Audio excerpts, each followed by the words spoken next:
So hello everyone, स्वागत है आप सभी का फूरियर सीरीज के नेक्स्ट लेक्चर में। लास्ट लेक्चर में मैंने आपको इंट्रोडक्शन दिया कि एग्जैक्टली फूरियर सीरीज होता क्या है।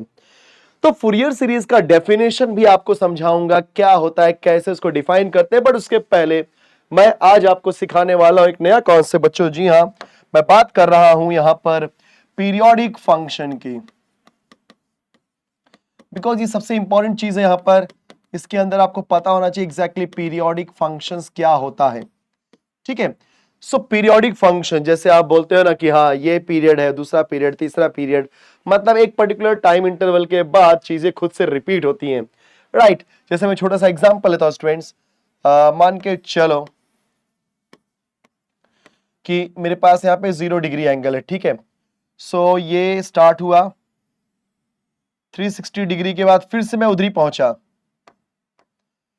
फिर से स्टार्ट हुआ, फिर से 360 डिग्री बाद वहीं पहुंचा, तो कितना बच गया 720।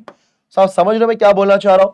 मतलब एवरी 360 डिग्री के बाद मैं उसी पोजीशन पे पहुंच रहा हूं, मतलब मैं खुद को रिपीट कर रहा हूं। एवरी 360 डिग्री के बाद स्टूडेंट्स मैं खुद को रिपीट कर रहा हूं, तो यस इसको हम बोलते हैं पीरियोडिक फंक्शंस। यस, तो डेफिनेशन समझते हैं। सो पीरियोडिक फंक्शन क्या होता है? सो स्टूडेंट्स, पीरियोडिक फंक्शन एक ऐसा फंक्शन होता है जो एक पर्टिकुलर पीरियड के बाद खुद को रिपीट करे। मतलब जैसे मान के चलो f of x plus T है, तो आफ्टर एवरी टी ये खुद को रिपीट करेगा, मतलब f ऑफ x, मतलब मान के चलो फंक्शन f ऑफ x है। So when we can say that our function f of x is periodic, so तब होगा जब f of x plus T is equal to f of x where t is the period. T यहां पे क्या है बच्चों? आपका period है। जैसे एग्जांपल लेता हूं मैंने यहां पे कि 0 डिग्री था, फिर 360 डिग्री के बाद फिर से आया वही वैल्यू, फिर अगेन 360 के बाद 720 आया। सो मेरे कहने का मतलब क्या है? एवरी 360 डिग्री के बाद वो रिपीट हो रहा है। सो यहाँ पे एवरी टी के बाद वो रिपीट हो रहा है। टी यहाँ पे पीरियड हो गया, तो वहां पे पीरियड क्या हो जाएगा बच्चों? 360 डिग्री। समझ गए? यस। सो अगर मैं इसके कुछ एग्जांपल्स लूं, सबसे बेस्ट एग्जांपल होता है इससे आपका हो गया, फर्स्ट एग्जांपल मैं ले सकता हूं कि साइन हो जाए, कॉस हो जाए, सेक हो जाए and cosec. So these are the periodic functions, are periodic functions. अब समझने की कोशिश करो। जैसे मैं बोलता हूं, अच्छा पीरियोडिक फंक्शंस है किस पीरियड पे? सो विथ पीरियड, पीरियड 2 पाई। समझो कैसे, मैंने बोला ना कि जो ये साइन 0 है, बच्चों एग्जांपल था साइन के, तो साइन 0 क्या होता है? 0। साइन 360 भी क्या होगा? 0। साइन 720 भी क्या होगा? 0। साइन क्यों 0 ही आ रही है? आपने ट्रिग्नोमेट्रिक फंक्शन सीखा हुआ है, क्या याद है बच्चों? साइन n पाई की वैल्यू क्या होती है? 0। अब अगर आप n के प्लेस पे 0 रखते हो तो क्या आएगा? Sine 0 is equal to 0। अगर आप n के प्लेस पे 1 रखते हो तो साइन क्या बोलते हैं? 1 into pi is what? Pi. Sine pi equal to 0 हो जाएगा।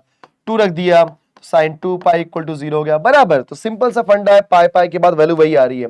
हम तो यहाँ पे बात कर रहे हैं बच्चों साइन फंक्शन की, बिकॉज साइन कॉस और सेक कॉसेक ये एवरी 2 पाई पे हमेशा खुद को रिपीट करते ही हैं। कंफर्म? यस, समझ जरा बात को। सो यहाँ पे पीरियड क्या हो गया बच्चों? आपका 2 पाई। जैसे अगर मैं बोलूं साइन, ध्यान देना, 2 pi, wait, sine pi by 4 plus 2 pi, so which is always equal to sine pi by 4। समझो जरा बात को, मैंने क्या बोला था? F of X plus T is equal to F of X. तो एक्स एक्स पीरियड यहाँ पे क्या होगा? टी। तो यहाँ पे एक्स का रोल कौन प्ले कर रहा है बच्चों? पाई बाई 4। पाई बाई 4 आपका फंक्शन कौन है? साइन। और यहाँ पे आपका पीरियड कौन है? 2 pi, right. Because F of pi by 4 plus 2 pi देखोगे, सॉल्व करोगे ट्रिग्नोमेट्रिक फंक्शन का कॉन्सेप्ट यूज करके, तो इसकी वैल्यू आएगी 1/√2, इसकी वैल्यू भी आएगी बच्चों 1/√2। समझ गए बात को? यस। और याद रखना, कोई भी कांस्टेंट फंक्शन, जैसे मैं बोल दूं f of x is equal to c, is always periodic function. Yes,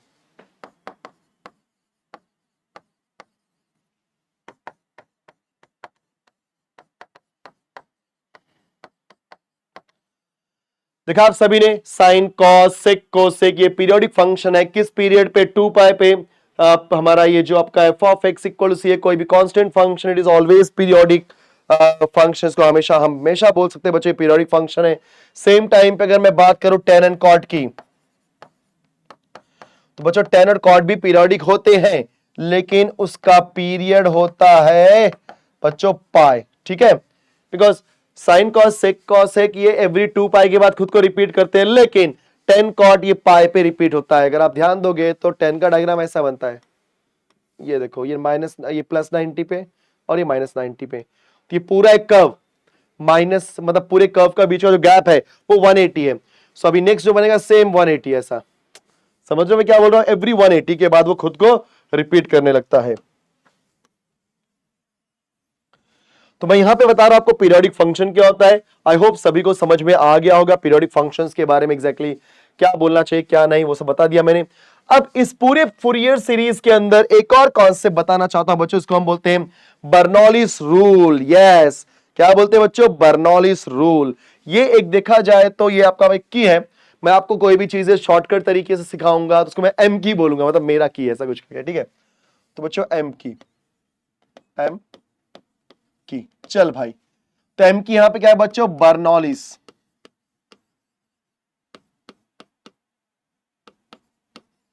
अब ये समझो जरा बात को प्लीज, ये बर्नौलीज रूल क्या होता है, राइट? सो BERNAULLI' रूल, सही है। सो बच्चों ये बर्नौलीज रूल क्या होता है, या एम की बोलो, मैंने बोल दिया एम की। तो बर्नौलीज रूल क्या होता है? तो बर्नौलीज रूल होता है बच्चों ऐसा कि integration of u v with respect to x है। समझो जरा बात को यहां पे, ठीक है। इंटीग्रेशन ऑफ यू वी, इसको हम बोलते हैं बच्चों, याद है, इंटीग्रेटिंग बाय पार्ट्स। आपने सुना होगा बचपन में, first integration of second minus, मतलब आपने क्या सुना है बच्चों? जैसे एग्जांपल लेता हूं, ये बेसिक डेफिनेशन की बात कर रहा हूं। तो u integration of v with respect to x minus integration of बच्चों d by dx of u integration of v dx। ये आपने बेसिक फंडा सीखा हुआ है, आप ऐसे करोगे।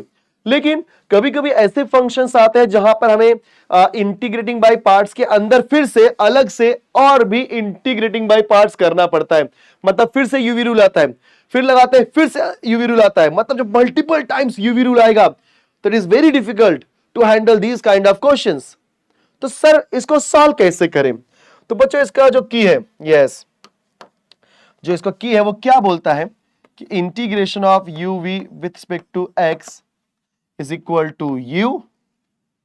ध्यान रहा, पहले हमने यहां पे क्या लिया बच्चों? u, फिर हम क्या लेंगे यहां पे? v1 प्लस आ गया, फिर आएगा माइनस u डैश,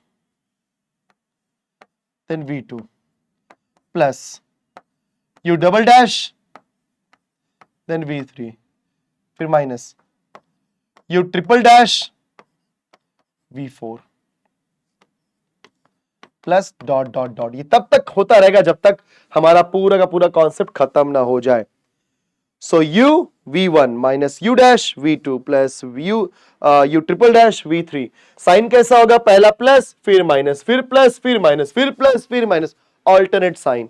कई लोग सोचेंगे सर कहां तक जाना है, वो टेंशन मतलब, बिकॉज क्वेश्चन के अंदर ये जो u होता है, u डिसाइड करता है कहां तक जाना है। तो याद रखना बच्चों, ये जो बर्नौलीज रूल है, ये बर्नौलीज रूल क्या होता है, ये कब एप्लीकेबल होता है? ये तभी एप्लीकेबल होगा जब यहां पे एक पार्ट आपका रहेगा पॉलिनोमियल। प्लीज ध्यान देना, ये हर एक इंटीग्रेटिंग बाय पार्ट्स के लिए एप्लीकेबल है, ये भी एक इसका लिमिटेशन है। समझो जरा मैं क्या बोलना चाह रहा हूं।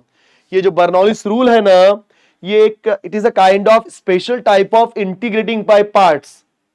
एकदम स्पेशल टाइप है, सबके लिए एप्लीकेबल नहीं है, सिर्फ और सिर्फ उसके लिए एप्लीकेबल होता है जहां पर एक बंदा क्या हो जाए? पॉलिनोमियल, मतलब अलजेब्रिक टर्म्स है। जैसे मैं एग्जांपल लेके दिखाता हूं आपको। मान के चलो मेरे पास एक फंक्शन है students, integration of x square into sine x, ठीक है, ये x square sine x with respect to x. तो ये देखो एक्स स्क्वायर, ये आपका पॉलिनोमियल है, इसके लिए ये आपका बर्नौलीज रूल अप्लाई होगा, मतलब इसके लिए बर्नौली रूल अप्लाई होगा। लेकिन जैसे मैं यहां पे लिख दूं integration of e raise to x into sine x,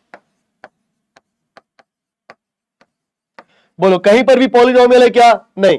यहां पे एक्स स्क्वायर, पॉलिनोमियल मतलब अलजेब्रिक टर्म्स होते हैं ना, वैसा। तो ये पॉलिनोमियल है, बट यहां पे कहीं पे पॉलिनोमियल है क्या? नहीं है सर। कैसे? Because e stands for exponential, sine is a trigonometric functions, तो यहां पे बर्नौलीज रूल अप्लाई नहीं होगा। समझो जरा बात को। u का derivative u dash, u dash का डेरिवेटिव u डबल डैश, फिर u ट्रिपल डैश। वैसे ही सर v1 v2 v3 क्या है बच्चों? ध्यान देना, यहां पे जो आपका v होता है, v का इंटीग्रेशन निकाला तो क्या आएगा? v1, v1 का इंटीग्रेशन निकाला तो क्या आएगा? v2, v2 का इंटीग्रेशन निकाला तो क्या आएगा? v3 and so on. तो v1 v2 v3 ये सब क्या आपके इंटीग्रेशन है, ठीक है। यस, चलो बहुत बढ़िया। आई होप सबको यहां तक समझ आ गया होगा कि ये बर्नौलिस रूल क्या होता है। इसके अंदर बच्चों मैं आपको ये चीज बता देना चाहता हूं कि ये बर्नौलिस रूल आपको पता ही होना चाहिए, बिकॉज अगर आपको बर्नौलिस रूल पता नहीं होगा तो आप फंस जाओगे, क्योंकि मतलब कई जगह पे आपको ऐसी चीजें मिलेंगी x square into sine x, तो जब आप इसका निकालने जाओगे देखा जाए तो इंटीग्रेटिंग बाय पार्ट्स, तो बर्नौलिस रूल का यूज करके बहुत सिंपल लगने लगेगा। तो u मतलब x स्क्वायर, साइन एक्स का इंटीग्रेशन आ जाएगा बच्चों आपका माइनस कॉस एक्स, राइट, फिर माइनस u डैश, तो x स्क्वायर का डेरिवेटिव 2x, देखा आपने, x स्क्वायर का डेरिवेटिव 2x, बाद में क्या बोलते हैं कि cos x का इंटीग्रेशन निकालेंगे तो आएगा sin x, फिर 2x का डेरिवेटिव 2 हो जाएगा, फिर इसी तरीके से बढ़ते जाएगा जब तक हमारा खत्म ना हो जाए सब कुछ, ठीक है। सो आई होप कि ये पूरा का पूरा कॉन्सेप्ट सबको समझ में आ गया होगा। ये पूरा बेसिक है बच्चों कि पीरियोडिक फंक्शंस क्या होता है। सो f of x plus t is equal to f of x, so it is known as periodic function, जहां पे t is the period। मैंने कुछ एग्जांपल्स लिए जिसका पीरियड बता दिया, सेम टाइम पे मैंने आपको क्या एक्सप्लेन किया बर्नौलिस रूल क्या होता है। आई होप कि सभी को ये पूरा कॉन्सेप्ट समझ में आया होगा। सो आज के लेक्चर में इतना ही करते हैं दोस्तों। सो मिलते हैं नेक्स्ट लेक्चर में। Thank you so much.